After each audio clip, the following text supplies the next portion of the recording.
Magnetic magnetic magnetic effect of electric current. Electric current heading എഴുതുക.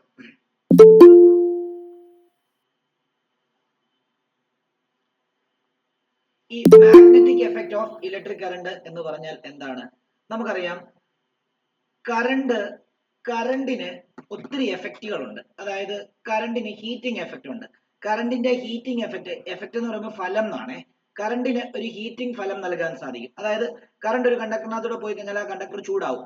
ആ ചൂടിനെ ഉപയോഗിച്ചിട്ടാണ് നമ്മുടെ വാട്ടർ ഹീറ്ററും തേപ്പ് പെട്ടിയും ഒക്കെ ഉണ്ടാക്കപ്പെട്ടിരിക്കുന്നത്. അതേപോലെ തന്നെ കറണ്ടിന് ലൈറ്റ്നിങ് എഫക്റ്റ് ഉണ്ട്. കറണ്ട് ടങ്സ്റ്റൺ അല്ലെങ്കിൽ ഈ പറഞ്ഞ പോലെ തന്നെ ചില ഗേഷ്യസ് മോളിക്യൂളിനകത്തൂടെ ഒക്കെ കടത്തി വിട്ട് കഴിഞ്ഞാൽ ആ ഗേഷ്യസ് മോളിക്യൂൾസ് ഒക്കെ അല്ലെങ്കിൽ ഈ പറഞ്ഞ പോലെ ടങ്സ്റ്റൺ ഫിലമെന്റ് ഒക്കെ ലൈറ്റ് എമിറ്റ് ചെയ്യും. അതിനർത്ഥം കറണ്ടിന് ലൈറ്റ്നിങ് ഫലം നൽകാൻ കഴിയുന്നുണ്ടെന്നുള്ളതാണ്. അതേപോലെ തന്നെ കറണ്ടിന് ഉള്ള ഒരു എഫക്റ്റ് ആണ് എന്താണ്? മാഗ്നറ്റിക് എഫക്റ്റ് എന്ന് പറയുന്നത്. കറണ്ടിന് മാഗ്നറ്റിക് എഫക്റ്റ് നൽകാൻ പറ്റും. അതായത് ഒരു കറണ്ട് ക്യാരിയിങ് കണ്ടക്ടറിന് ചുറ്റിനും മാഗ്നറ്റിക് ഫീൽഡ്, അതായത് കറണ്ട് ക്യാരിയിങ് കണ്ടക്ടറിന് മാഗ്നറ്റിനെ പോലെ ബിഹേവ് ചെയ്യാൻ പറ്റും എന്നുള്ളതാണ്. അതായത് കറണ്ട് ക്യാരിയിങ് കണ്ടക്ടറിന് ചുറ്റിനും മാഗ്നറ്റിക് ഫീൽഡ് ഉണ്ടാവും. ഓക്കെ ആണല്ലോ. നമ്മുടെ വീട്ടിലെ ഇലക്ട്രിക് മോട്ടർ, അതേപോലെ തന്നെ ജനറേറ്റർ, അതായത് നമ്മുടെ സ്കൂളിലൊക്കെ പ്രോഗ്രാം ഒക്കെ നടക്കുമ്പോൾ വെളിയിൽ ഒരു വണ്ടി കൊണ്ടിടുമല്ലോ, AC ജനറേറ്റർ. ഈ AC ജനറേറ്റർ ഇതെല്ലാം കറണ്ടിന്റെ മാഗ്നറ്റിക് എഫക്റ്റ് വെച്ചിട്ട് വർക്ക് ചെയ്യുന്ന ഡിവൈസുകളാണ്. ഓക്കെ ആണല്ലോ. അതിൽ ഇലക്ട്രിക് മോട്ടോർ പ്രത്യേകിച്ച് ഇലക്ട്രിക് കറണ്ടിന്റെ മാഗ്നറ്റിക് എഫക്റ്റ് വെച്ചിട്ട് വർക്ക് ചെയ്യുന്ന ഡിവൈസ് ആണ് ഇലക്ട്രിക് മോട്ടോർ. അപ്പം കറണ്ടിന് പല എഫക്റ്റ് തരാൻ പറ്റും. ലൈറ്റ്നിങ് എഫക്റ്റ്, അതുമൂലമാണ് ബൾബ്, ട്യൂബ് പോലെയുള്ള ഇലക്ട്രോണിക് ഡിവൈസുകൾ കത്തുന്നത്. രണ്ട്, കറണ്ട് ഹീറ്റിംഗ് എഫക്റ്റ് നൽകാൻ കഴിയും. അതുകൊണ്ടാണ് കറണ്ട് എന്ത് ചെയ്യുന്നത്? തേപ്പൊട്ടി അല്ലെങ്കിൽ പറഞ്ഞ പോലെ തന്നെ വാട്ടർ ഹീറ്റർ, വെള്ളം ചൂടാക്കുന്ന ഹീറ്റർ, അല്ലെങ്കിൽ പറഞ്ഞ ഇൻഡക്ഷൻ കുക്കർ, ഇതൊക്കെ വർക്ക് ചെയ്യാനായിട്ട് കാരണക്കാരനാകുന്നത് കറണ്ടാണ്. അപ്പൊ കറണ്ടിന് ഹീറ്റിംഗ് എഫക്റ്റ് നൽകാൻ കഴിയുന്നു. അത് നമുക്ക് തേപ്പൊട്ടിയായിട്ടും അല്ലെങ്കിൽ ഈ പറഞ്ഞ പോലെ വാട്ടർ ഹീറ്റർ ആയിട്ടും ഇൻഡക്ഷൻ കുക്കർ ആയിട്ടും ഒക്കെ നമുക്ക്, അല്ലെങ്കിൽ എന്താണ് ഇലക്ട്രിക് കെറ്റിലായിട്ടും ഒക്കെ നമുക്ക് എന്ത് ചെയ്യാൻ പറ്റും? യൂട്ടിലൈസ് ചെയ്യാൻ പറ്റുന്നു. കറണ്ട് ലൈറ്റിംഗ് എഫക്റ്റ് നൽകുന്നു. അത് നമ്മുടെ ലൈറ്റ് ആയിട്ടും അല്ലെങ്കിൽ ട്യൂബായിട്ടും ബൾബായിട്ടും ഒക്കെ നമുക്ക് യൂസ് ചെയ്യാൻ പറ്റുന്നു. കറണ്ടിന് മാഗ്നറ്റിക് എഫക്റ്റ് ഉണ്ടാക്കുന്നു. കറണ്ട് ഒരു മാഗ്നറ്റിക് എഫക്റ്റ് ഉണ്ടാക്കുന്നു. ആ മാഗ്നറ്റിക് എഫക്റ്റിന്റെ എക്സാമ്പിൾ നമുക്ക് ഇലക്ട്രിക് മോട്ടോർ, വീട്ടിലെ മോട്ടോർ ഈ കറണ്ടിന്റെ മാഗ്നറ്റിക് എഫക്റ്റ് വെച്ചിട്ട് വർക്ക് ചെയ്യുന്ന ഒരു ഡിവൈസ് ആണ്. ഓക്കെ. അപ്പം കറണ്ടിന്റെ മാഗ്നറ്റിക് എഫക്റ്റ് എന്ന് പറയുമ്പോൾ കറണ്ടിന് മാഗ്നറ്റ് ആയിട്ട് മാറാൻ പറ്റും എന്നുള്ളതാണ്. ഓക്കെ. അല്ലെങ്കിൽ ഒരു കറണ്ട് ക്യാരിയിങ് കണ്ടക്ടറിന് മാഗ്നറ്റ് ആയിട്ട് മാറാൻ പറ്റും.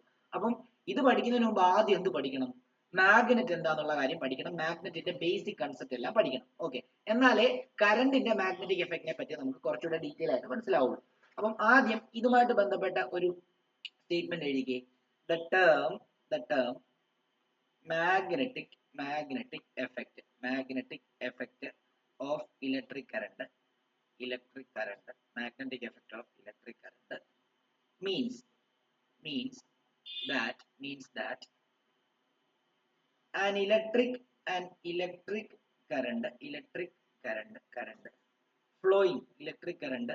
flowing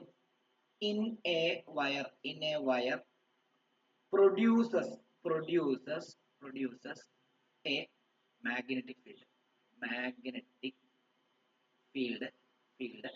field around it. എന്ന് പറഞ്ഞാൽ in other words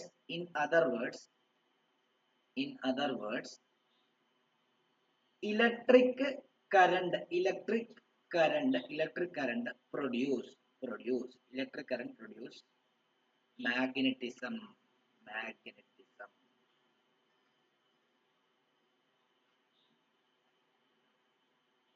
അതായത് magnetic effect of electric current എന്ന് പറഞ്ഞു കഴിഞ്ഞാൽ electric current flowing in A wire produces magnetic field around it. ഒരു വയറിനകത്തൂടെ കറണ്ട് ഫ്ലോ ചെയ്യുകയാണെങ്കിൽ അതിന് ചുറ്റിനും മാഗ്നറ്റിക് ഫീൽഡ് ഉണ്ടാവുന്നു. അതിന്റെ അർത്ഥം ഇലക്ട്രിക് കറണ്ടിന് മാഗ്നറ്റിസം എന്ന് പറയുന്ന ഒരു അവസ്ഥ പ്രൊഡ്യൂസ് ചെയ്യാൻ പറ്റുന്നു എന്നുള്ളതാണ്. ഓക്കെ ആണല്ലോ. അപ്പം ഇലക്ട്രിക് കറണ്ട് ഒരു കണ്ടക്ടറിനകത്തൂടെ പാസ് ചെയ്യുവാണെങ്കിൽ ആ കണ്ടക്ടർ ഒരു മാഗ്നറ്റ് ആയിട്ട് മാറും എന്നുള്ളതാണ് ചുരുക്കത്തിൽ പറയേണ്ടത്. അപ്പം അങ്ങനെ മനസ്സിലാക്കുന്ന സമയത്ത് മാഗ്നറ്റിന്റെ കുറെ കാര്യങ്ങൾ നമ്മൾ ആദ്യം പഠിച്ചിരിക്കണം. അപ്പൊ അതിനകത്ത് ആദ്യം പഠിക്കാനുള്ളത് സബ് ഹെഡിങ് ആയിട്ട് എഴുതിക്കും, മാഗ്നറ്റിക് ഫീൽഡ് ആണ്. മാഗ്നറ്റിക് ഫീൽഡ് ആണ്. എന്താണ് മാഗ്നറ്റിക് ഫീൽഡ്? നമുക്കറിയാം, മാഗ്നറ്റിന് ചുറ്റിനുമുള്ള ആ മാഗ്നറ്റിന്റെ ഫോഴ്സ് എക്സ്പീരിയൻസ് ചെയ്യാൻ പറ്റുന്ന റീജിയനെയാണ് മാഗ്നറ്റിക് ഫീൽഡ് എന്ന് പറയുന്നത്. ഇപ്പൊ ഒരു ഉദാഹരണം പറയുകയാണെങ്കിൽ ഇതൊരു മാഗ്നറ്റാണ്, ഞാനൊരു സ്ക്രൂ, ഇതൊരു സ്ക്രൂ ആണ്, ഇരുമ്പിന്റെ സ്ക്രൂ ആണ്, ഞാൻ ഇത്ര അടുത്ത് കൊണ്ടുവരിക, ഇത്ര അടുത്ത് കൊണ്ടുവരുവാണെങ്കിൽ, അല്ലെങ്കിൽ ഇവിടെ ഇരിക്കുവാണെങ്കിൽ ചിലപ്പോൾ ഈ മാഗ്നറ്റ് ഇത് അട്രാക്ട് ചെയ്തെന്ന് വരില്ല. എന്നാൽ ഈ സ്ക്രൂ ഞാൻ ഇത്ര അടുത്ത് കൊണ്ടുവരുവാണെങ്കിൽ എന്ത് ചെയ്യും? ഇത് അട്രാക്ട് ചെയ്യും. അതിനർത്ഥം എന്തുവാ? മാഗ്നറ്റിക് ഫീൽഡ്, ഈ മാഗ്നറ്റിക് ഫീൽഡിന്റെ റേഞ്ച് ഇതിന്റെ ഇത്രയും പോർഷനിലേ ഉള്ളൂ, ഇവിടെ ഇല്ല. അപ്പൊ ഈ റേഞ്ചിനകത്തോട്ട് കയറുമ്പോൾ മാത്രമാണ് ഈ മാഗ്നറ്റിന്റെ ഫോഴ്സ് ഈ സ്ക്രൂവിന് എക്സ്പീരിയൻസ് ചെയ്യാൻ പറ്റുന്നത്. അപ്പൊ മാഗ്നറ്റിക് ഫീൽഡ് എന്ന് പറഞ്ഞു കഴിഞ്ഞാൽ space around a magnet where its force can be experienced എന്നുള്ളതാണ്. ഓക്കെ ആണല്ലോ? അപ്പൊ എഴുതിക്കോളൂ, the space around a magnet in which magnetic force is experienced or exerted.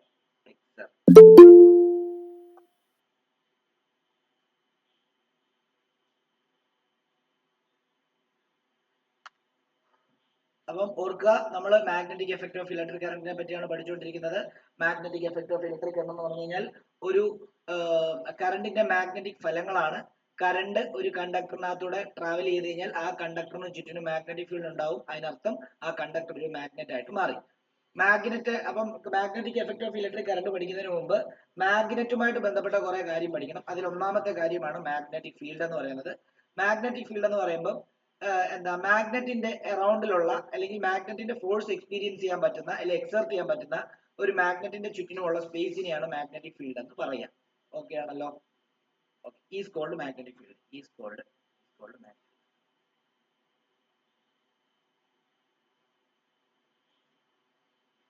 അടുത്തത് magnetic field lines. Magnetic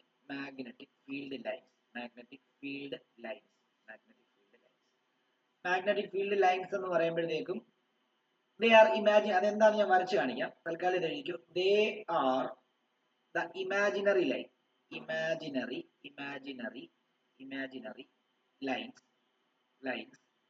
that gives the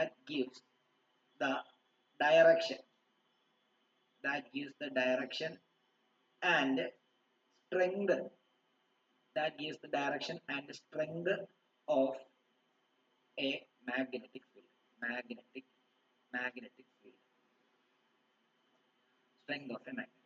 ഒരു magnetic ഫീൽഡിന്റെ സ്ട്രെങ്തും അതിന്റെ ഡയറക്ഷനും നമുക്ക് കാണിച്ചു തരുന്ന, അല്ലെങ്കിൽ നൽകുന്ന ഒരു ഇമാജിനറി ലൈനെയാണ് നമ്മൾ മാഗ്നറ്റിക് ഫീൽഡ് ലൈൻസ് എന്ന് പറയുന്നത്. അപ്പൊ അതെങ്ങനെയാ സാധ്യമാകുന്നത്? അതൊരു ഇമാജിനറി ലൈനുമാണ്, അത് ഡയറക്ഷനെ കാണിച്ചു തരുന്നു, അല്ലെ സ്ട്രെങ്ത് തരുന്നു എന്നുള്ളതാണ്. അപ്പൊ അത് നമ്മൾ എങ്ങനെ മനസ്സിലാക്കുന്നതെന്ന് ചോദിച്ചാൽ ഒരു പടം വരച്ച് ഞാൻ കാണിച്ചു തരാം. അടുത്ത ഒരു ഇതായിട്ട് എഴുതേണ്ടത് properties of magnetic field lines എന്ന് എഴുതുക. properties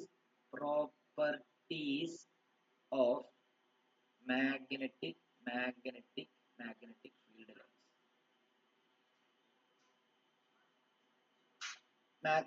മാഗ്നറ്റിക് ഫീൽഡ് ലൈൻസ്, അതായത് മാഗ്നറ്റിക് ഫീൽഡ് ലൈൻസിൽ കുറച്ച് പ്രോപ്പർട്ടി ഉണ്ട്, അത് പഠിപ്പിക്കാൻ പോവാണ്. അപ്പൊ ഈ പ്രോപ്പർട്ടി എഴുതിയെടുക്കുക. ഞാൻ ആ ഒരു പടം വരച്ചിട്ട് ഇതിന്റെ എല്ലാ പ്രോപ്പർട്ടിയുടെയും ഡീറ്റെയിൽ ആയിട്ടുള്ള കാര്യങ്ങൾ പറഞ്ഞു തരാം. ഓരോന്നോരോന്ന് എഴുതിക്കോ. ആദ്യം magnetic field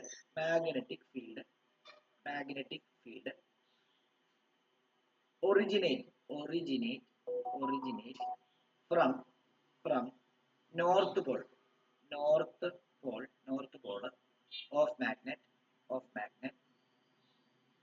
and ends in its south pole.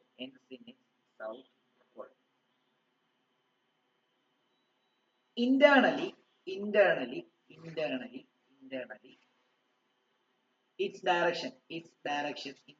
its direction is from south to north, pole to north pole.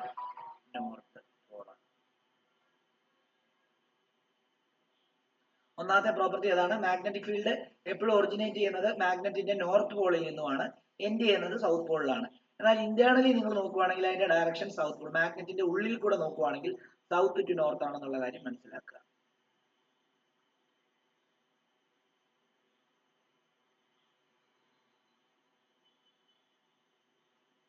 അടുത്ത property, the magnetic field lines field lines come closer to one another near the poles of a magnet,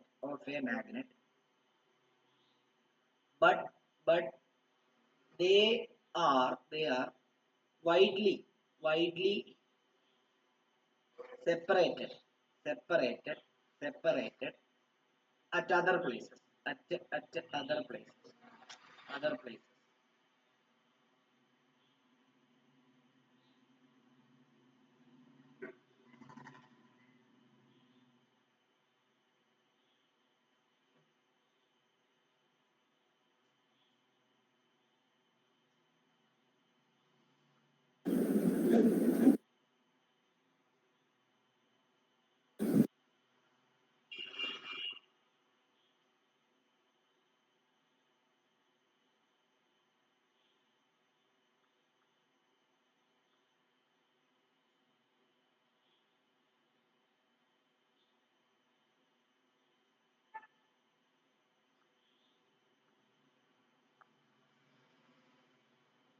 അടുത്തത് the magnetic field lines magnetic field lines do not intersect magnetic field lines do not intersect each other magnetic field lines ഒരിക്കലും തമ്മിൽ intersect ചെയ്യത്തില്ല. ബ്രാക്കറ്റിൽ എഴുതിക്കോ intersect ചെയ്താൽ എന്ത് സംഭവിക്കുമെന്ന്. if they intersect each other at any point magnetic compass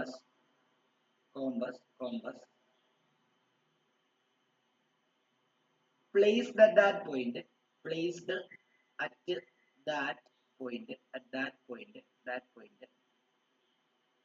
shows two direction but it is not possible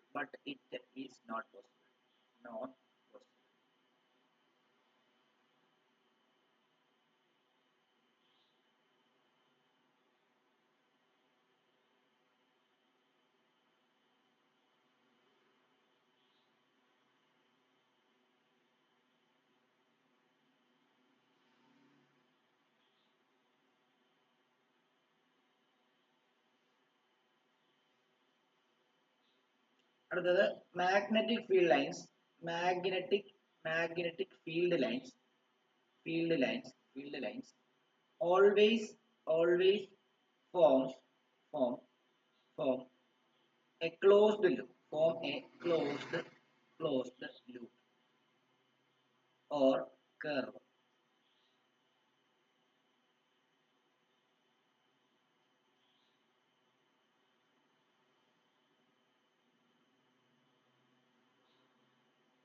അടുത്തത് the degree of closeness of magnetic field lines shows the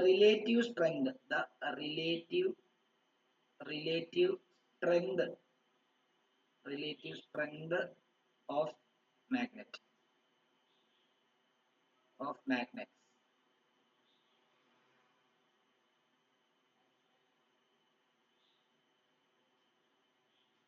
അടുത്തത് magnetic field is a vector quantity as it has both magnitude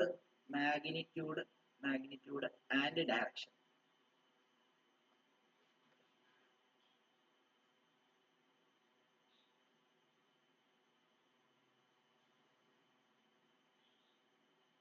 ഒരു dot കൂടി ഇട്ടിട്ട് എഴുതുക unit of magnetic field of magnetic field. Magnetic field is tesla. ടെസ്ലയും ഉണ്ട്, അതേപോലെ weber per metre square ഉണ്ട്. Weber per metre square അതും എഴുതിയിട്ട് പരീക്ഷയ്ക്ക് ഒരു പ്രാവശ്യം ചോദിച്ചാണ് മാഗ്നറ്റിക് ഫീൽഡ് യൂണിറ്റ്. ഇനി ഈ പറഞ്ഞ കാര്യങ്ങളെല്ലാം ഡീറ്റെയിൽ ആയിട്ട് പറഞ്ഞു തരാൻ പോവാണ്. അതിനായിട്ട് നിങ്ങൾ ഇതിന് താഴോട്ട് ഒരു പടവും കൂടെ വരയ്ക്കണം. എല്ലാവരും എഴുതി കഴിഞ്ഞെങ്കിൽ പറ, ഒരു പടവും കൂടെ വരച്ചു തരാം. ആ വരച്ചിട്ട് അതിനെ പറ്റി എക്സ്പ്ലെയിൻ ചെയ്തു തരാം. ഞാൻ ചെറുതാക്കാം, എഴുതാനുള്ളവർ എഴുതിക്കോ. 2 മിനിറ്റ് തരാം.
ഓക്കെ, എല്ലാവരും എഴുതി കഴിഞ്ഞെന്ന് വിശ്വസിക്കുന്നു. നോക്കിക്കോളൂ.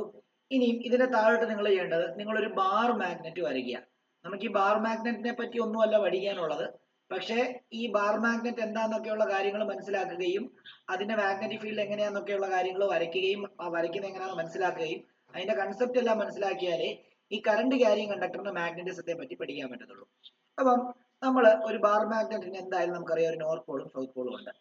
ബാർ മാഗ്നറ്റിന്റെ മാഗ്നറ്റിക് ഫീൽഡ് എപ്പോഴും നോർത്തിൽ സ്റ്റാർട്ട് ചെയ്തിട്ട് സൗത്തിൽ എൻഡ് ചെയ്യും എന്നാണ് പറയുന്നത്. ഓക്കെ, കണ്ട, നോർത്ത് സ്റ്റാർട്ട് ചെയ്ത് സൗത്തിൽ എൻഡ് ചെയ്തു.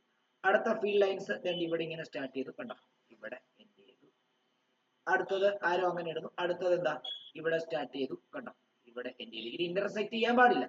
ഓക്കെ, ഞാൻ ഇങ്ങനെ 3 വരച്ചു. താഴോട്ടും അതുപോലെ തന്നെ നോക്കിയോ, ഇങ്ങനെ ഒരു ഇത് കണ്ടോ, ഇവിടെ എൻഡ് ചെയ്യുന്നു. അതേപോലെ തന്നെ ഇവിടെ ഇങ്ങനെ വരയ്ക്കുന്നു, കണ്ടോ, ഇവിടെ ഇങ്ങനെ വരയ്ക്കുന്നു. അതേപോലെ തന്നെ എന്താ, ഇവിടെയും ഇങ്ങനെ വരയ്ക്കുന്നു. അതേപോലെ കണ്ടോ, ഇങ്ങനെ വരച്ചു. ഓക്കെ ആണല്ലോ. ഓക്കെ, എന്നാൽ ഇന്റേണലി സൗത്തിൽ നിന്ന് നോർത്തിൽ, അതായത് ഇത് ശരിക്കും പറഞ്ഞാൽ ഇവിടെ നിൽക്കുന്നില്ല. ഇവിടെ എന്ത് ചെയ്യുക, ഇവിടെ വന്നിട്ട് ഇത് എന്ത് ചെയ്യുക, ഇത് ഇങ്ങോട്ടേക്ക് അങ്ങ് പോവാണ്. കണ്ടോ, ഇങ്ങനെ വന്നിട്ട് ഇങ്ങോട്ടേക്ക് പോവാ. അതായത് മിക്കവാറുള്ള കേസിൽ ഈ അകത്തെ മാഗ്നറ്റിക് ഫീൽഡ് ലൈൻസ് വരയ്ക്കാറില്ല. എന്നാലും ഞാൻ അകത്തെ magnetic field lines south to north ആണ് മനസ്സിലാക്കിക്കാൻ വേണ്ടി വരച്ചെന്നേ ഉള്ളൂ. നിങ്ങളുടെ സ്കൂളിൽ ക്വസ്റ്റ്യൻ ഒക്കെ ചെയ്യിക്കുന്ന സമയത്ത് അകത്ത് ഈ മാഗ്നറ്റിക് ഫീൽഡ് വരയ്ക്കത്തില്ല. ഓക്കെ ആണല്ലോ. അപ്പൊ ഇതിന്റെ ഇത് ഈ പടം വരച്ചിടുക. ഡയറക്ഷൻ ഉൾപ്പെടെ ഞാൻ ഈ പറഞ്ഞ ആരോ ഉൾപ്പെടെയുള്ള കാര്യങ്ങൾ വരച്ചിടുക.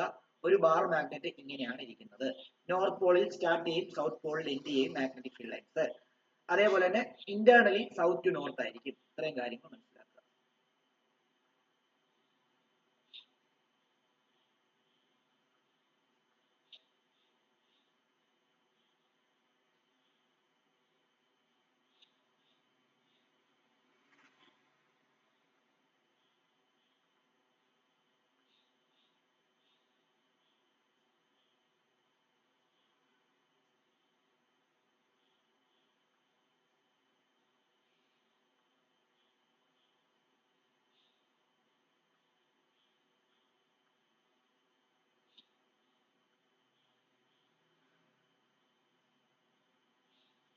ഓക്കെ, ഇനി ആ പ്രോപ്പർട്ടീസ് ഓരോന്നോരോന്നായിട്ട് ഞാൻ പറഞ്ഞു തരട്ടെ. നോക്കിയോ, ഈ മാഗ്നറ്റിക് ഫീൽഡിന്റെ ഈ ചുറ്റുമുള്ള ഈ വരച്ചിരിക്കുന്ന ഈ ലൈനെയാണ് നമ്മൾ മാഗ്നറ്റിക് ഫീൽഡ് ലൈൻ എന്ന് പറയുന്നത്.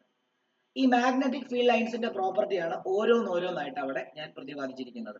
അപ്പൊ മാഗ്നറ്റിക് ഫീൽഡ് ലൈൻസിന്റെ ആദ്യത്തെ പ്രോപ്പർട്ടി, അത് സ്റ്റാർട്ട് ചെയ്യുന്നത് നോക്കിയോ നോർത്തിലും എൻഡ് ചെയ്യുന്നത് സൗത്തിലും ആണ്. കറക്റ്റ് ആണ്. ഇന്റേണലി അത് സൗത്തിൽ നിന്ന് നോർത്തിലോട്ട് വന്ന് പറഞ്ഞിട്ടുണ്ട്. ഓക്കെ ആണല്ലോ. ഓക്കെ, രണ്ടാമത്തെ പ്രോപ്പർട്ടി എന്താ പറയുന്നത്? രണ്ടാമത്തെ പ്രോപ്പർട്ടി എന്താ പറയുന്നത്? രണ്ടാമത്തെ പ്രോപ്പർട്ടി പറയുന്നത് എന്താന്ന് ചോദിച്ചു കഴിഞ്ഞാൽ മാഗ്നറ്റിക് ഫീൽഡ് ലൈൻസ് എന്താണ് ക്ലോസ് ആയിട്ടിരിക്കുന്നത് ഏത് ഭാഗത്താന്ന് നോക്കിയേ, പോൾസിലല്ലേ. കണ്ടോ, ഇവിടെയാണ് മാഗ്നറ്റിക് ഫീൽഡ് ലൈൻസ്. കണ്ടോ, ഈ രണ്ട് സൗത്ത് പോളിലും നോർത്ത് പോളിലും ആണ്.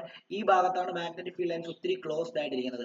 ബാക്കി ഏത് ഭാഗം എടുത്താലും നിങ്ങൾ നോക്കിയേ, കണ്ടോ, ഇവർ തമ്മിലുള്ള ഡിസ്റ്റൻസ് ഒക്കെ എന്താ വളരെ വളരെ വളരെ വളരെ കൂടുതലാണ്. കണ്ടോ, അപ്പൊ മാഗ്നറ്റിക് ഫീൽഡ് ലൈൻസ് ഏറ്റവും അടുത്തിരിക്കുന്നത്, ക്ലോസ്ലി ആയിട്ടിരിക്കുന്നത് പോൾസിലും എന്താണ് അകന്നിരിക്കുന്നത് ബാക്കിയുള്ള ഭാഗങ്ങളിലുമായിരിക്കും. അതുകൊണ്ട് തന്നെ മാഗ്നറ്റിക് ഫീൽഡിന്റെ ഏറ്റവും സ്ട്രെങ്ത് കൂടുതൽ അതിന്റെ പോളിലായിരിക്കും എന്നുള്ള കാര്യം മനസ്സിലാക്കിക്കോണം. ഓക്കെ ആണല്ലോ.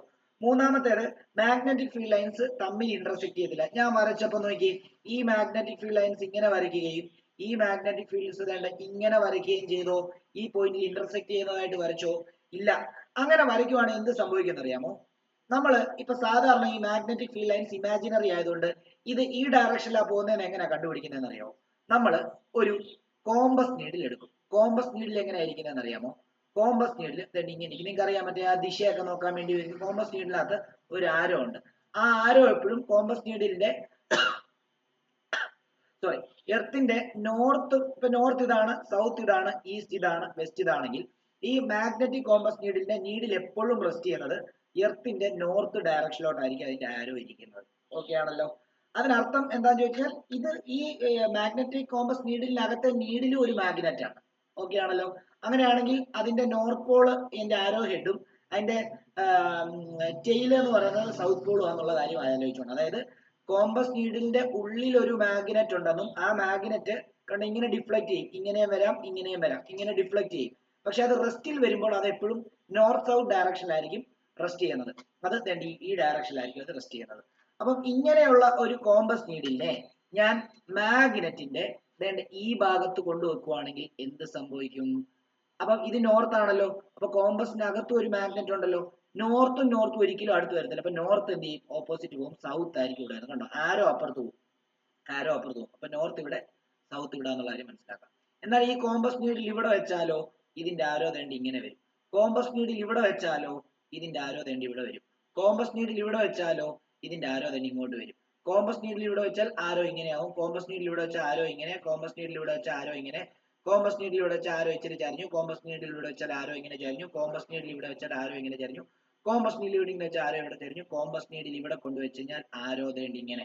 ഇപ്പൊ നോക്കി, ഈ ആരോയുടെ ആരോ ഉള്ള ഭാഗം എന്ന് പറയുമ്പോൾ കോമ്പസ് നീഡിലിനകത്തെ മാഗ്നറ്റിന്റെ നോർത്ത് പോളാ. അപ്പൊ കണ്ടോ, ഇതിന്റെ സൗത്ത് പോളും ഇതിന്റെ നോർത്ത് പോളും തമ്മിൽ അട്രാക്ഷൻ ആണ്. കണ്ടോ, അതുകൊണ്ടാണ് ഇങ്ങനെ വന്നത്. അപ്പൊ നോക്കി, ഈ ഡയറക്ഷനിൽ തന്നെയല്ലേ നമ്മുടെ മാഗ്നറ്റിക് ഫീൽഡ് ലൈൻസിന്റെ ഡയറക്ഷൻ പോകുന്നത്. അപ്പൊ നമ്മള് കോമ്പസ് നീഡിലിനെ വെച്ചിട്ടാണ് നമ്മൾ മാഗ്നറ്റിന്റെ അല്ലെങ്കിൽ മാഗ്നറ്റിക് ഫീൽഡിന്റെ ഡയറക്ഷൻ കണ്ടുപിടിക്കുന്നത് എന്നുള്ള കാര്യം പറയാൻ വേണ്ടിയാണ് ഇത് പറഞ്ഞത്. അപ്പം ഈ രണ്ടും ഈ പോയിന്റിൽ മാഗ്നറ്റിക് ഫീൽഡ് ലൈൻസ് ഇന്റർസെക്ട് ചെയ്താൽ എങ്ങനെ ഇരിക്കും? അതായത് ഇപ്പം മാഗ്നറ്റിക് ഫീൽഡ് രണ്ട്, ഇപ്പൊ ഈ ഒരു ലൈനും ഈ ഒരു ഫീൽഡ് ലൈനും ഈ ഒരു മാഗ്നറ്റിക് ഫീൽഡ് ലൈനും ഈ ഒരു മാഗ്നറ്റിക് ഫീൽഡ് ലൈനും ഈ പോയിന്റ് വെച്ചിട്ട് ഇന്റർസെക്ട് ചെയ്യാന്ന് വിചാരിച്ചു. ഈ പോയിന്റ് അങ്ങനെയാണെങ്കിൽ നിങ്ങൾ ആ കോമ്പസ് നീഡിൽ ഇവിടെ കൊണ്ടുവെക്കുമ്പോൾ അതിന് രണ്ട് ഡയറക്ഷൻ കാണിക്കേണ്ടി വരും. അതായത് ആ കോമ്പസ് നീഡിൽ ഇങ്ങോട്ടും ഒരു ഡയറക്ഷൻ കാണിക്കേണ്ടി വരും, ഇങ്ങോട്ടും ഒരു ഡയറക്ഷൻ കാണിക്കേണ്ടി വരും. പക്ഷേ നമ്മൾ ആ കോമ്പസ് നീഡിൽ വെക്കുമ്പോൾ ഒരിക്കലും ഒരു പോയിന്റിൽ കോമ്പസ് നീഡിൽ രണ്ട് ഡയറക്ഷൻ കാണിക്കത്തില്ല. അതിനർത്ഥം എന്തുവാ? അവിടെ മാഗ്നറ്റിക് ഫീൽഡ് ലൈൻസ് ഒരിക്കലും ഇന്റർസെക്ട് ചെയ്തില്ല അല്ലെ ചെയ്യത്തില്ല എന്നുള്ള ഒരു കൺഫർമേഷൻ ആണ് നമുക്ക് അതിൽ നിന്ന് കിട്ടുന്നത്. അതാണ് അവിടെ എഴുതി വെച്ചിരിക്കുന്നത്. ഓക്കെ ആണല്ലോ. പിന്നെ മാഗ്നറ്റിക് ഫീൽഡ് ലൈൻസ് എപ്പോഴും ക്ലോസ്ഡ് ലൂപ്പാ ഫോം ചെയ്യുന്നത്. നോക്കിയേ, നോർത്ത് പോളിൽ സ്റ്റാർട്ട് ചെയ്തു, സൗത്ത് പോളിൽ എൻഡ് ചെയ്തു എന്ന് നമ്മൾ പറയുന്നെങ്കിലും കണ്ടോ, വീണ്ടും അകത്ത് സൗത്തിൽ നിന്ന് നോർത്തിലോട്ട് കണ്ടോ ഇങ്ങനെ ഒരു ക്ലോസ്ഡ് ലൂപ്പ് ഫോം ചെയ്യുന്നുണ്ട്. എല്ലാ ഫീൽഡ് ലൈൻസും നോക്കി, ഈ ഫീൽഡ് ലൈൻ എടുത്താലും ഈ ഫീൽഡ് ലൈൻ എടുത്താലും ഏത് താഴത്തെ എടുത്താലും കണ്ടോ ഇങ്ങനെ വട്ടത്തിൽ വന്നിട്ട് അകത്തൂടെ വീണ്ടും റൗണ്ട് അടിച്ചുകൊണ്ടിരിക്കുക. അപ്പൊ എപ്പോഴും ക്ലോസ്ഡ് ലൂപ്പ് ഫോം ചെയ്യും എന്നുള്ള കാര്യം മനസ്സിലാക്കുക. ഓക്കെ ആണല്ലോ. ഇനി അടുത്ത പ്രോപ്പർട്ടി എന്ന് പറയുമ്പോൾ ഇപ്പൊ രണ്ട് മാഗ്നറ്റ് ഞാൻ വരയ്ക്കുകയാണ്. ഒരു മാഗ്നറ്റ് ഞാൻ ഇങ്ങനെ വരയ്ക്കുന്നു, ഇത് നോർത്ത് ഇത് സൗത്ത്. ഇതിന്റെ മാഗ്നറ്റിക് ഫീൽഡ് ലൈൻസ് ഇത്ര ഒരു സൈഡിലെ മാത്രമേ വരയ്ക്കുന്നുള്ളൂ, ഇങ്ങനെ ഇരിക്കുന്നു. അത് ഇന്റർസെക്ട് ചെയ്തിട്ടില്ല കേട്ടോ. ഞാനിങ്ങനെ വരയ്ക്കുമ്പോൾ ഇന്റർസെക്ട് ചെയ്ത പോലെയൊക്കെ തോന്നുമെങ്കിലും ഇന്റർസെക്ട് ചെയ്തിട്ടില്ല എന്നൊന്ന് വിചാരിക്കണം. അടുത്ത മാഗ്നറ്റ് ഇങ്ങനെയാണ്. ഇതിന്റെ മാഗ്നറ്റിക് ഫീൽഡ് ലൈൻസ് ഇങ്ങനെ ആയിരിക്കുന്നത്. അപ്പം ഇതിനകത്ത് ഏറ്റവും സ്ട്രോങ് മാഗ്നറ്റ് ഏതാന്ന് ചോദിച്ചു കഴിഞ്ഞാൽ ഇതാ. കാരണം എന്താണെന്നറിയോ, മാഗ്നറ്റിക് ഫീൽഡ് ഏറ്റവും അടുത്തിരിക്കുന്ന മാഗ്നറ്റ് ആയിരിക്കും ഏറ്റവും സ്ട്രോങ്. ഇത് കണ്ടോ, ഇത് ഇത്രയും അകൽച്ചയുണ്ട് മാഗ്നറ്റിക് ഫീൽഡ് ലൈൻസ് തമ്മിൽ. അപ്പൊ ഇതിന്റെ സ്ട്രെങ്ത് കുറവായിരിക്കും. അപ്പൊ മാഗ്നറ്റിക് ഫീൽഡ് ലൈൻസിന്റെ എണ്ണം അല്ലെങ്കിൽ അതിന്റെ ക്ലോസ്നെസ്, അടുപ്പം എന്താണ് അതിന്റെ സ്ട്രെങ്തിനെ നമുക്ക് മനസ്സിലാക്കി തരുന്നു. അടുത്തത് മാഗ്നറ്റിക് ഫീൽഡ് ഒരു വെക്ടർ ക്വാണ്ടിറ്റിയാണ്, കൃത്യം വെക്ടർ ക്വാണ്ടിറ്റിയാണ്. കാരണം എന്താ, മാഗ്നറ്റിക് ഫീൽഡിന് കൃത്യമായിട്ട് ഡയറക്ഷൻ ഉണ്ട്. കണ്ടോ, നോർത്ത് പോളിൽ സ്റ്റാർട്ട് ചെയ്തിട്ട് സൗത്ത് പോളിൽ എൻഡ് ചെയ്യുന്നു എന്നുള്ള കൃത്യം ഡയറക്ഷൻ ഉണ്ട്. അതുമല്ല മാഗ്നറ്റിക് ഫീൽഡ് മാഗ്നിറ്റ്യൂഡ് ഉണ്ട്. ഇപ്പോൾ ഒരു മാഗ്നറ്റ് എടുത്തു കഴിഞ്ഞാൽ ചിലപ്പോൾ അത് 2 ടെസ്ലയുടെ മാഗ്നറ്റിക് ഫീൽഡ് പ്രൊഡ്യൂസ് ചെയ്യുന്ന മാഗ്നറ്റ് ആയിരിക്കും, അല്ലെങ്കിൽ 5 ടെസ്ലയുടെ ആയിരിക്കും, അല്ലെങ്കിൽ 6 വെബർ പെർ മീറ്റർ സ്ക്വയർ. നമ്മൾ പറഞ്ഞില്ലേ, യൂണിറ്റ് പറഞ്ഞില്ലേ. അപ്പൊ അതിന് അളവുണ്ട്. നമ്മൾ ഈ അടുക്കളയിൽ ചെന്നിട്ട്, അല്ല നമ്മുടെ അടുക്കളയിൽ നിന്ന് നമ്മുടെ ഈ പച്ചക്കറി കടയിൽ ചെന്നിട്ട് നമ്മൾ എന്താ ഒരു കിലോ ഉരുളക്കിഴങ്ങ്, 2 കിലോ ഉരുളക്കിഴങ്ങ് എന്നൊക്കെ പറഞ്ഞാൽ അതിന്റെ വെയിറ്റ് എന്ന് പറയുന്നതിന് ശരിക്കും പറഞ്ഞു കഴിഞ്ഞാൽ എന്താണ്, അല്ലെങ്കിൽ അതിനൊരു മാഗ്നിറ്റ്യൂഡ് അളവുണ്ട്, മനസ്സിലായി. അതേപോലെ ഇവിടെ അളവും ഉണ്ട്, ഡയറക്ഷനും ഉണ്ട്. ഓക്കെ ആണല്ലോ. ഇനി വേറൊരു കാര്യം കൂടെ മനസ്സിലാക്കിക്കോണം. ഇപ്പൊ ഇവിടെ ഒരു ബാർ മാഗ്നറ്റ് വന്നു, ഇതിന്റെ സൗത്ത് പോൾ ഇത്, അല്ലെങ്കിൽ ഇതിന്റെ നോർത്ത് പോൾ ഇത്, സൗത്ത് പോൾ ഇത്. ഇവിടെ വേറൊരു ബാർ മാഗ്നറ്റ് വന്നു, ഇതിന്റെ നോർത്ത് പോൾ ഇത്, സൗത്ത് പോൾ ഇത്. അപ്പൊ ഇങ്ങനെ 2 ബാർ മാഗ്നറ്റ് അടുത്തടുത്ത് വന്നു കഴിഞ്ഞാൽ ഇവന്മാർക്കിടയിൽ ഇങ്ങനെ മാഗ്നറ്റിക് ഫീൽഡ് ഉള്ളതിന് അവിടെ ഉണ്ട്, അത് ഓക്കെ. ഇവരുടെ ഇടയിൽ മാഗ്നറ്റിക് ഫീൽഡ് ഉണ്ട്, ഓക്കെ. എന്നാൽ ഇവർ അടുത്തടുത്തിരിക്കുമ്പോൾ ഇവരുടെ ഇടയിൽ ഈ ഭാഗത്തും മാഗ്നറ്റിക് ഫീൽഡ് ഉണ്ടാവും. അത് എപ്പോഴും പാരലൽ ആയിരിക്കും. അത് നോക്കി, ഇവിടെ ഈ നോർത്തിൽ നിന്ന് സൗത്തിലോട്ടാണല്ലോ മാഗ്നറ്റിക് ഫീൽഡ് ഡയറക്ഷൻ, കണ്ടോ. അപ്പൊ ഇവിടെ ഒന്ന് മാഗ്നറ്റിക് ഫീൽഡ് ഡയറക്ഷൻ ഉണ്ട്, ഇങ്ങോട്ടേക്കായിരിക്കും, കണ്ടോ. ഇങ്ങനെ ഈ ഒരു കൺസെപ്റ്റ് കൂടെ മനസ്സിലാക്കി വെക്കണം. 2 മാഗ്നറ്റിക് ഫീൽഡിന്റെ ഇടയിലുള്ള മാഗ്നറ്റിക് ഫീൽഡ് എപ്പോഴും പാരലൽ ആയിരിക്കും, അതുകൊണ്ട് ഇങ്ങനെയായിരിക്കും. അപ്പം നിങ്ങൾ ചോദിക്കും, അപ്പൊ ഇവിടെ ഇങ്ങനെയല്ലേ വരച്ചു വന്നേ, അതുണ്ട് ഓൾറെഡി. ഇവിടുന്ന് മാഗ്നറ്റിക് ഫീൽഡ് ഇങ്ങനെ കണ്ടോ, അത് സെയിം മാഗ്നറ്റിന്റെ മാഗ്നറ്റിക് ഫീൽഡ് ലൈൻസ് ആണ്. ഇത് 2 ഡിഫറെന്റ് മാഗ്നറ്റിക് ഫീൽഡ് തന്നു കഴിഞ്ഞാൽ അടുത്തടുത്ത് വരുവാണെങ്കിൽ നമുക്കറിയാം നോർത്തിൽ നിന്ന് സൗത്തിലോട്ടേ മാഗ്നറ്റിക് ഫീൽഡ് എന്ത് ചെയ്യത്തുള്ളൂ, ഉണ്ടാകത്തുള്ളൂ. ഓക്കെ ആണല്ലോ. ഇനി എന്താണ് ഈ മാഗ്നറ്റിക് മോണോപോൾസ് എന്ന് പറയുന്ന സാധനം എക്സിസ്റ്റ് ചെയ്യത്തില്ല. അതായത് ഇപ്പൊ നിങ്ങൾ ഒരു നോർത്ത് പോൾ സൗത്ത് പോൾ എന്ന് പറഞ്ഞൊരു മാഗ്നറ്റ് എടുത്തിട്ട് അതിനെ പൊട്ടിക്കുക. അതിനെ പൊട്ടിച്ചു കഴിഞ്ഞാൽ നിങ്ങൾ വിചാരിക്കല് ഒരു ഭാഗം നോർത്ത് പോളും ഒരു ഭാഗം സൗത്ത് പോൾ ആയിട്ട് ഇതാവുന്നു. അപ്പൊ എന്ത് ചെയ്യുന്നറിയാം, ആ പൊട്ടിയ ഭാഗത്ത് ഇവിടെ സൗത്ത് പോളും ഈ പൊട്ടിയ ഭാഗത്ത് നോർത്ത് പോളും തനിയെ ഡെവലപ്പ് ചെയ്യും. ഒരിക്കലും മാഗ്നറ്റിക് മോണോപോൾസ് എന്ന് പറയുന്ന അവസ്ഥയില്ല, സിംഗിൾ പോൾ ആയിട്ട് ഒരിക്കലും എക്സിസ്റ്റ് ചെയ്യത്തില്ല എന്നുള്ള കാര്യം കൂടെ ഓർത്തു വെച്ചോണം. പരീക്ഷയ്ക്ക് ചോദിച്ച ക്വസ്റ്റ്യൻ ആണ്, അതുകൊണ്ടാണ് ഇവിടെ ഉൾപ്പെടുത്തി പറയുന്നത് കേട്ടോ.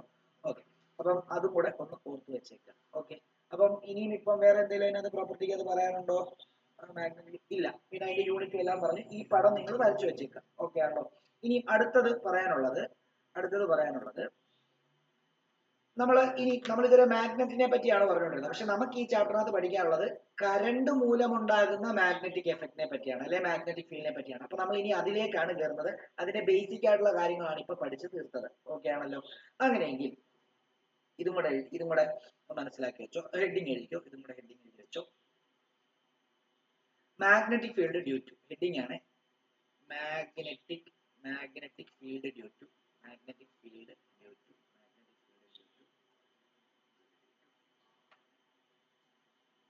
A current carrying conductor. ഒരു കറണ്ട് ക്യാരിയിങ് കണ്ടക്ടർ മുഖാന്തരം ഉണ്ടാകുന്ന മാഗ്നറ്റിക് ഫീൽഡ്. അതുകൊണ്ട് ഒരു കൺസെപ്റ്റ് വരുന്നത് ഇലക്ട്രോ മാഗ്നറ്റിസം എന്ന് പറയുന്ന ഫിസിക്സിന്റെ ഒരു ബ്രാഞ്ചിനകത്താണ് വരുന്നത്. അതുകൊണ്ട് തന്നെ ഇതിനെ നമ്മൾ ഇലക്ട്രോ മാഗ്നറ്റിസം എന്ന് വിളിക്കും. ഇലക്ട്രോ മാഗ്നറ്റിസം എന്ന് പറയുന്ന കൺസെപ്റ്റിനകത്താണ് അത് വരുന്നത്. ഓക്കെ ആണല്ലോ. ഓക്കെ, അപ്പം ഈ ഒരു കറണ്ട് ക്യാരിയിങ് കണ്ടക്ടറിന് ചുറ്റിനും മാഗ്നറ്റിക് ഫീൽഡ് ഉണ്ടാകുന്നുണ്ടെന്നും, അല്ലെങ്കിൽ ഒരു കറണ്ട് ക്യാരിയിങ് കണ്ടക്ടർ ഒരു മാഗ്നറ്റ് ആയിട്ട് ബിഹേവ് ചെയ്യുന്നതൊക്കെ കണ്ടുപിടിച്ച ഒരു സയന്റിസ്റ്റിന്റെ പേരാണ് ഹാൻസ് ക്രിസ്റ്റ്യൻ ഈസ്റ്റഡ് എന്ന് പറയുന്ന സയന്റിസ്റ്റ് ആണ്. അപ്പം അദ്ദേഹം ആക്സിഡന്റലി കണ്ടുപിടിച്ചാണ്. അദ്ദേഹം കറണ്ടുമായിട്ട് ബന്ധപ്പെട്ട ഒരു എക്സ്പെരിമെന്റ് ചെയ്തുകൊണ്ടിരുന്ന സമയത്ത് യാദൃശികമായിട്ട് അതിനടുത്തൊരു മാഗ്നറ്റിക് കോമ്പസ് നീഡിൽ ഉണ്ടായിരുന്നു. അപ്പൊ ഈ കറണ്ട് സ്വിച്ച് ഓൺ ആക്കിയ സമയത്ത് ഇത് ഭയങ്കരമായിട്ട് ഡിഫ്ലക്ട് ചെയ്യുന്നു. അപ്പം മാഗ്നറ്റിക് കോമ്പസ് ഡിഫ്ലക്ട് ചെയ്യണമെന്നുണ്ടെങ്കിൽ തൊട്ടടുത്ത് മാഗ്നറ്റ് ഉണ്ടായിരിക്കണം. പുള്ളി അടുത്ത് പരിധി നോക്കി, മാഗ്നറ്റ് ഉണ്ടോ, മാഗ്നറ്റ് ഒന്നും കണ്ടില്ല. അപ്പം പുള്ളി ഇതിനെ പൊക്കിയെടുത്ത് ദൂരോട്ട് കൊണ്ടുവച്ചപ്പോഴത്തേക്ക് ഇതിന്റെ ഡിഫ്ലക്ഷൻ കുറഞ്ഞു. അടുത്തോട്ട് കൊണ്ടുവച്ചപ്പോൾ വീണ്ടും ഡിഫ്ലക്ഷൻ കൂടി. പുള്ളി സ്വിച്ച് ഓഫ് ആക്കി നോക്കിയപ്പോൾ ഡിഫ്ലക്ഷൻ ഇല്ല. അപ്പൊ പുള്ളിക്ക് കൺഫർമേഷൻ വന്നു. ഇതുമായിട്ട് ഈ എക്സ്പെരിമെന്റുമായിട്ട് ബന്ധപ്പെട്ടിട്ടാണ് അവിടെ മാഗ്നറ്റിസം എന്ന് പറയുന്ന കൺസെപ്റ്റ് ഉണ്ടായത്. അങ്ങനെ പുള്ളി എന്ത് ചെയ്യുന്നറിയോ, ഈ കോമ്പസ് നീഡിലിനെ പുള്ളി ഒരു വയർ, ഇപ്പൊ കറണ്ട് ക്യാരി ചെയ്യുന്ന വയറിന്റെ താഴെ കൊണ്ട് വെച്ച് നോക്കി, എന്താ ഡിഫ്ലക്ഷൻ ഉണ്ടാകുന്നതെന്ന് നോക്കി.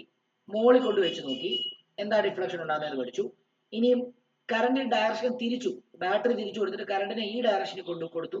എന്നിട്ട് കോമ്പസ് നീഡിലെ താഴെ കൊണ്ട് വെച്ച് നോക്കി, മുകളിൽ കൊണ്ട് വെച്ച് നോക്കി. അപ്പോൾ ഉണ്ടാകുന്ന മാറ്റങ്ങൾ അല്ലെങ്കിൽ ഡിഫ്ലക്ഷൻ എങ്ങനെയാണ്, മാറ്റം ഉണ്ടാകുന്നുണ്ടോ ഇല്ലയോ എന്നുള്ള കാര്യങ്ങളൊക്കെ കൃത്യമായിട്ട് പുള്ളി പഠിച്ചു. അങ്ങനെയാണ് പുള്ളിക്ക് മനസ്സിലായത് ഒരു കറണ്ട് ക്യാരിയിങ് കണ്ടക്ടറിന് ചുറ്റിനും എന്തുണ്ടാവുന്നുണ്ട്, മാഗ്നറ്റിക് ഫീൽഡ് ഉണ്ടാവുന്നുണ്ട്, മാഗ്നറ്റിക് ഫീൽഡ് ലൈൻസ് ഉണ്ടാവുന്നുണ്ട്. ഒരു കറണ്ട് ക്യാരിയിങ് കണ്ടക്ടർ മാഗ്നറ്റ് ആണ് എന്നുള്ള കാര്യത്തിൽ പുള്ളി ഒരു കൺഫർമേഷൻ കൊണ്ടുവന്നത്. ഓക്കെ ആണല്ലോ. അപ്പം അതുമായിട്ട് ബന്ധപ്പെട്ട ഒന്നാമത്തെ പോയിന്റ് ഒരു ഡോട്ട് ഇട്ടിട്ട് എഴുതാം. The magnetic effect of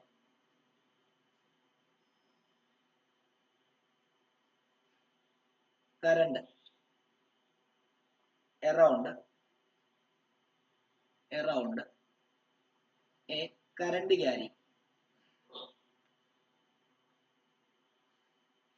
around a current carrying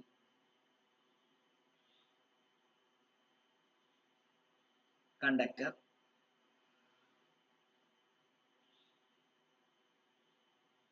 was discovered by Hans Christian Oersted എന്നാണ് പറയുന്നത്, പക്ഷെ spelling OERSTED, Hans Christian Oersted in 1820കളിലാണ് അദ്ദേഹം ഇത് കണ്ടുപിടിച്ചത്. അടുത്ത ഡോട്ട് ഇട്ട് എഴുതേണ്ടത് a current flowing in a wire always give rise to magnetic field around it.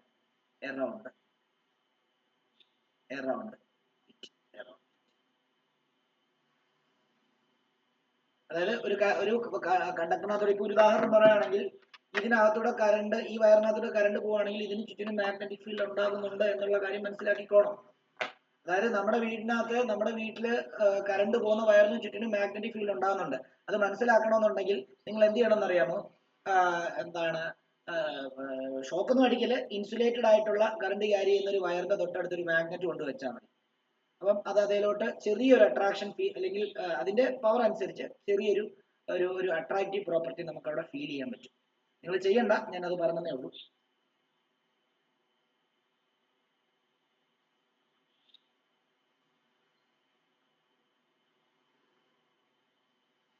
Okay, ഇദ്ദേഹം എക്സ്പെരിമെന്റ് ചെയ്ത് പരീക്ഷയ്ക്ക് ചിലപ്പോൾ ഒരു ക്വസ്റ്റ്യൻ ചോദിക്കും.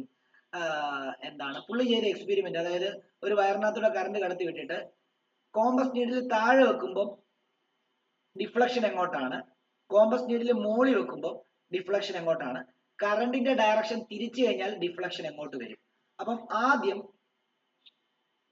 ഒരു കാര്യം, ഒരു ഡോട്ട് ഇട്ടിട്ട് general positioning of A compass needle എന്ന് എഴുതിയിട്ട് നിങ്ങൾ വേണ്ട ആ കോമ്പസ് നീഡിലിന്റെ ജനറൽ പൊസിഷനിങ് എപ്പോഴും നോക്കിയോ. ഇത് കോമ്പസ് നീഡിലിന്റെ ആ ഗ്ലാസ് ആണ്, അതിനകത്ത് കണ്ടോ നടുക്ക് ഡിഫ്ലക്ട് ചെയ്യാൻ പാകത്തിന് അതിനെ ആക്സിസിൽ ഒരു സാധനത്തിൽ ഫിക്സ് ചെയ്ത് വെച്ചിരിക്കുകയാണ്. ഇവിടെ ഒരു ആരോ, ഈ ആരോ എന്ന് പറയുന്നത് മാഗ്നറ്റ് ആണ്. ആരോ എന്ന് പറയുമ്പോൾ ഒരു മാഗ്നറ്റ് ആണ്. അപ്പം ആരോ ഹെഡ് ഇവിടെയാണ്. അപ്പൊ ആരോ ഹെഡ് ഇവിടെ ആയതുകൊണ്ട് ഈ ഭാഗം എപ്പോഴും നോർത്തും ഈ ഭാഗം സൗത്തും ആണ് മാഗ്നറ്റിന്റെ. അപ്പൊ ഇത് ഈസ്റ്റും ഇത് വെസ്റ്റും ആണ് വിചാരിച്ചു. എർത്തിന്റെ നോർത്തിലോട്ടാണ് ഈ മാഗ്നറ്റിന്റെ നോർത്ത് പോള് പോയിന്റ് ചെയ്യുന്നത്, എർത്തിന്റെ സൗത്തിലോട്ടാണ് ഈ മാഗ്നറ്റിന്റെ സൗത്ത് പോള് പോയിന്റ് ചെയ്യുന്നത്. ഓക്കെ ആണല്ലോ. അതേപോലെ തന്നെ അപ്പൊ അങ്ങനെയാണെങ്കിൽ ഈസ്റ്റ് റൈറ്റ് സൈഡിലും വെസ്റ്റ് ലെഫ്റ്റ് സൈഡിലും ആയിരിക്കുമല്ലോ. ഇതാണ് ജനറൽ പൊസിഷനിങ്, ബാർ മാഗ്നറ്റിന്റെ ജനറൽ പൊസിഷനിങ്. എന്നാൽ വേറൊരു മാഗ്നറ്റ് തൊട്ടടുത്ത് വന്നു കഴിഞ്ഞാൽ ഒന്നെങ്കിൽ അത് വേണ്ട ഇങ്ങനെ ഡിഫ്ലക്ട് ചെയ്യാം, അല്ലെങ്കിൽ അത് വേണ്ട ഇങ്ങോട്ട് ഡിഫ്ലക്ട് ചെയ്യാം. ഓക്കെ ആണല്ലോ. ഒന്നെങ്കിൽ ഇങ്ങനെ റൈറ്റിലോട്ട് ഡിഫ്ലക്ട് ചെയ്യാം, എന്നിട്ട് അല്ലെങ്കിൽ ലെഫ്റ്റിലോട്ട് ഡിഫ്ലക്ട് ചെയ്യാം. നോർമൽ അത് റെസ്റ്റിംഗ് പൊസിഷനിൽ അത് എപ്പോഴും ഇങ്ങനെ ആയിരിക്കും. ഓക്കെ ആണല്ലോ. അപ്പം ഇത് ഇങ്ങനെ ഞാൻ ജസ്റ്റ് പറഞ്ഞതേ ഉള്ളൂ നിങ്ങൾക്ക് മനസ്സിലാക്കാൻ വേണ്ടി. ഇപ്പൊ കറണ്ട് കടത്തി വിടുന്ന സമയത്ത് ഈ ജനറൽ പൊസിഷനിങ് മാറി ഒന്നെങ്കിൽ ഇങ്ങോട്ടോ അല്ലെങ്കിൽ ഇങ്ങോട്ടോ കോമ്പസ് നീഡിൽ ഡിഫ്ലക്ട് ചെയ്യുന്ന രീതിയിൽ വരും എന്നുള്ളതാണ് പറയുന്നത്. ഓക്കെ ആണല്ലോ. ഓക്കെ, അങ്ങനെയാണെങ്കിൽ ഞാൻ ഒരു 4 പടം വരയ്ക്കാൻ പോവാണ്. ശ്രദ്ധിച്ചോണം, 4 പടം വരയ്ക്കാൻ പോവാണ്. നോക്കിക്കോളൂ, 4 പടം വരയ്ക്കാൻ പോവാണ്. അതിൽ വേണ്ട ഇവിടെ ഒരു കീ കൊടുത്തിട്ടില്ല, ഇതുവരെ കീ കൊടുത്തിട്ടില്ല.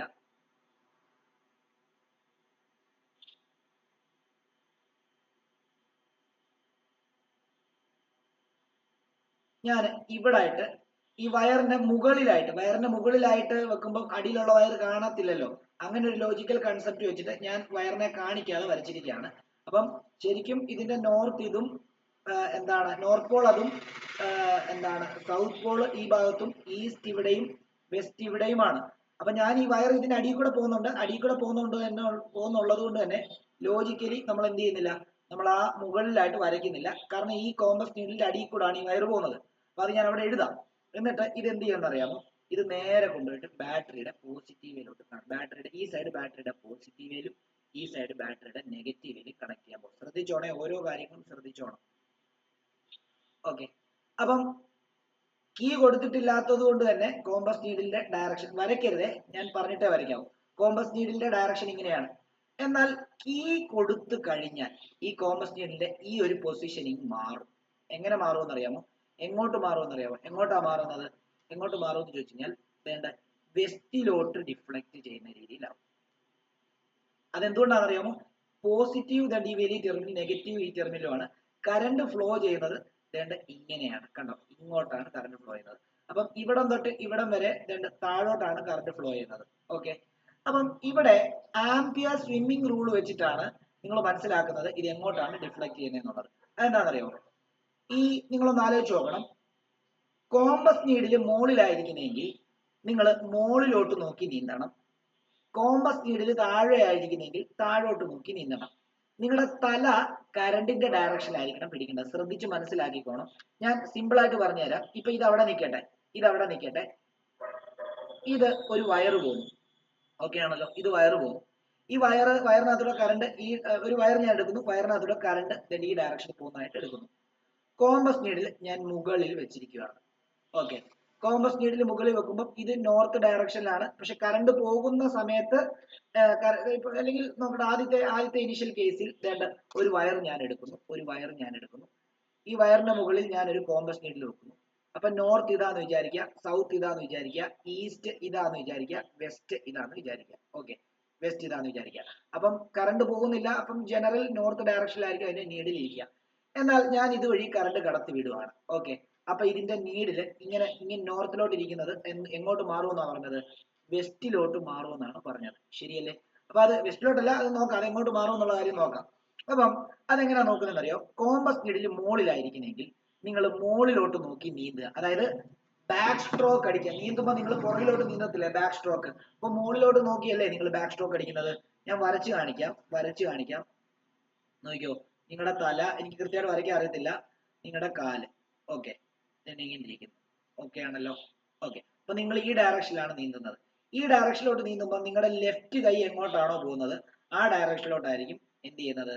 ഈ മാഗ്നറ്റിക് കോമ്പസ് നീഡിൽ ഡിഫ്ലക്ട് ചെയ്യുന്നത്. അപ്പൊ ഇപ്പൊ ഞാൻ വരച്ചിരിക്കുന്ന കറണ്ടിന്റെ ഡയറക്ഷനെ വെച്ചിട്ട് എങ്ങോട്ടാണ് ഡിഫ്ലക്ട് ചെയ്യുന്നത്?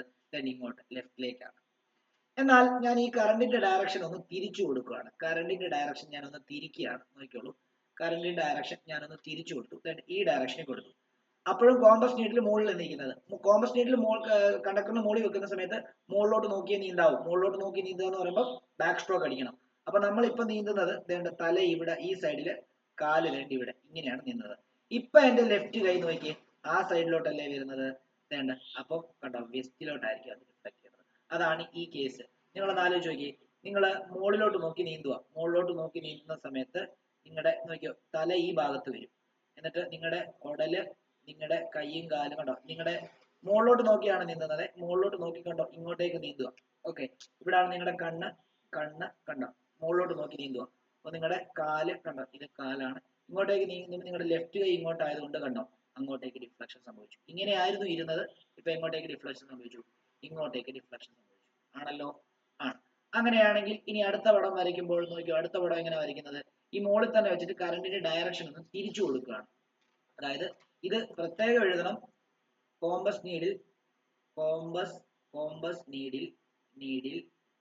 Above the wire, above the വയറാണ്. അതാണ് വയറിനെ കാണിക്കാത്ത രീതിയിൽ വരച്ചത്. ഇനി കറണ്ട് ഡയറക്ഷൻ നേരെ തിരിച്ചു കൊടുക്കുകയാണ്. അപ്പം കീ കൊടുക്കുന്നു, കീ സ്വിച്ച് ഇട്ടിട്ടില്ല. എന്നിട്ട് എന്ത് ചെയ്യുന്നു? നമ്മൾ ഇത് ബാറ്ററിയുടെ കണ്ടോ, ബാറ്ററി തിരിച്ചാൽ മതി, കറണ്ടിന്റെ ഡയറക്ഷൻ തിരിയും. ഇപ്പൊ ഇത് നെഗറ്റീവ്, ഇത് പോസിറ്റീവ് ആയി. അപ്പൊ ഇപ്പൊ പോസിറ്റീവ് നെഗറ്റീവിലോട്ടാണ് കറണ്ട് പോകുന്നതെന്നുള്ളതുകൊണ്ട് കോമ്പസ് നീഡിലിനെ വയറിന്റെ മുകളിൽ വെച്ചുകൊണ്ട് വയറിന്റെ ആ ഭാഗം കാണിക്കേണ്ട. അപ്പൊ ഈ സൈഡ് വെസ്റ്റ് ആണ്, ഈ സൈഡ് ഈസ്റ്റ് ആണ്, ഈ സൈഡ് നോർത്ത് ആണ്, ഈ സൈഡ് സൗത്ത് ആണെന്നുള്ള കാര്യം അറിയാം. കറണ്ട് പോകാത്തതുകൊണ്ട് തന്നെ ഇപ്പൊ ഇങ്ങനെ ആയിരിക്കുന്ന കോമ്പസ് നീഡിൽ. എന്നാൽ സ്വിച്ച് കൊടുത്താൽ അല്ലെങ്കിൽ കീ കൊടുത്തു കഴിഞ്ഞാൽ ഇത് എങ്ങോട്ട് ഡിഫ്ലക്ട് ചെയ്യും?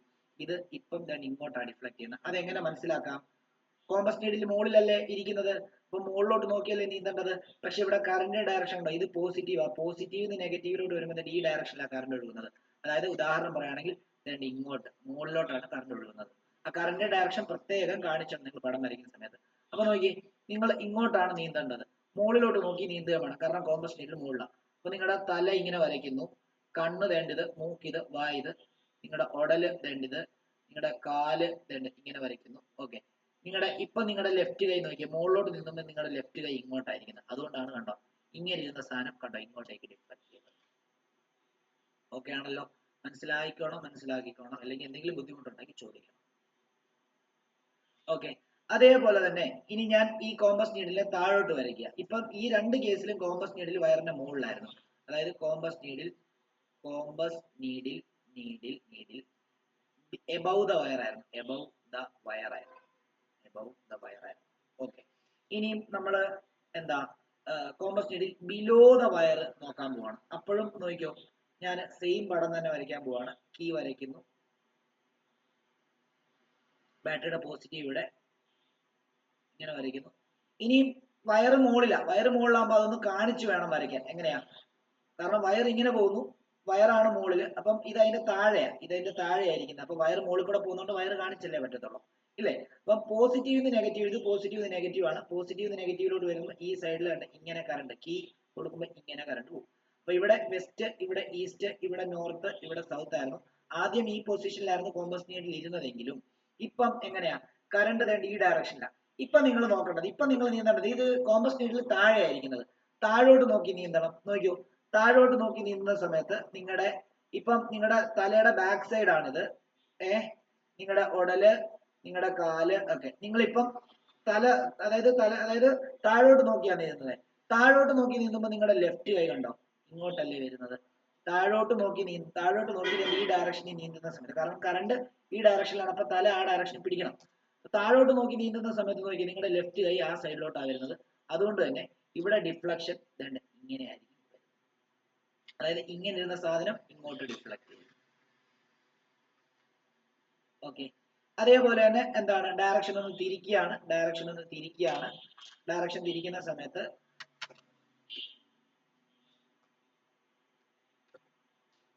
ഡയറക്ഷൻ ഒന്ന് തിരിക്കാൻ പോവാണ്. ഡയറക്ഷൻ തിരിക്കാൻ വേണ്ടി ബാറ്ററി തിരിച്ചാൽ മതി. കറണ്ട് ഡയറക്ഷൻ തിരിക്കാൻ വേണ്ടി ബാറ്ററി ഒന്ന് തിരിച്ചാൽ മതി. ഇവിടെ നെഗറ്റീവ്, ഇവിടെ പോസിറ്റീവ്, പോസിറ്റീവ് ആക്കുകയാണ്.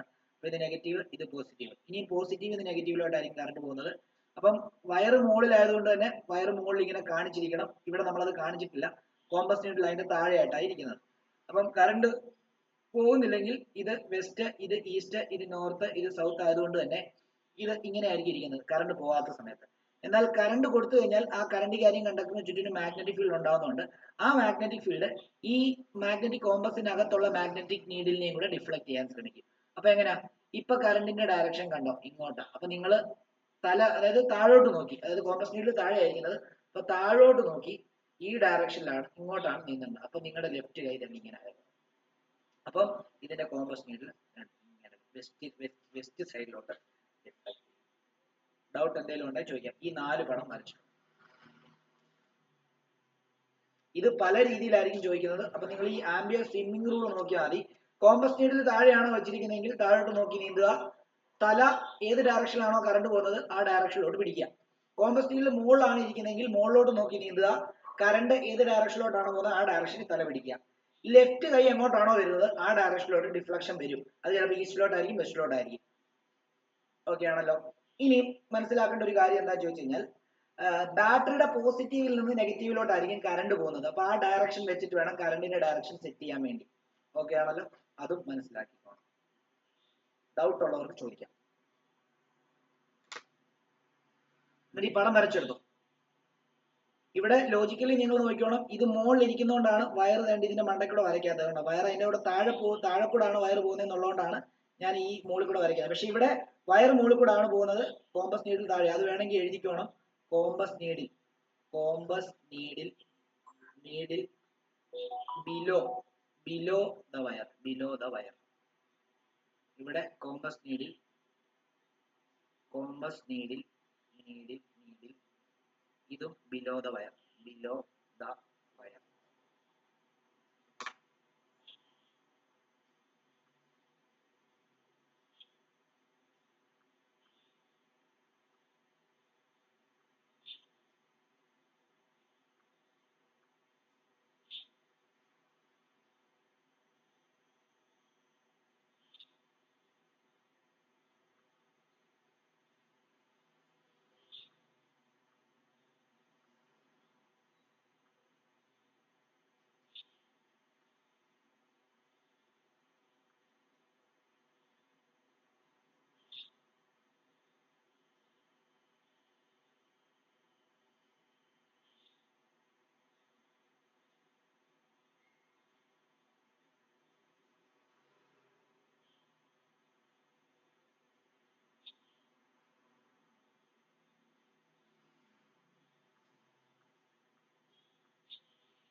ഓക്കെ ആണോ?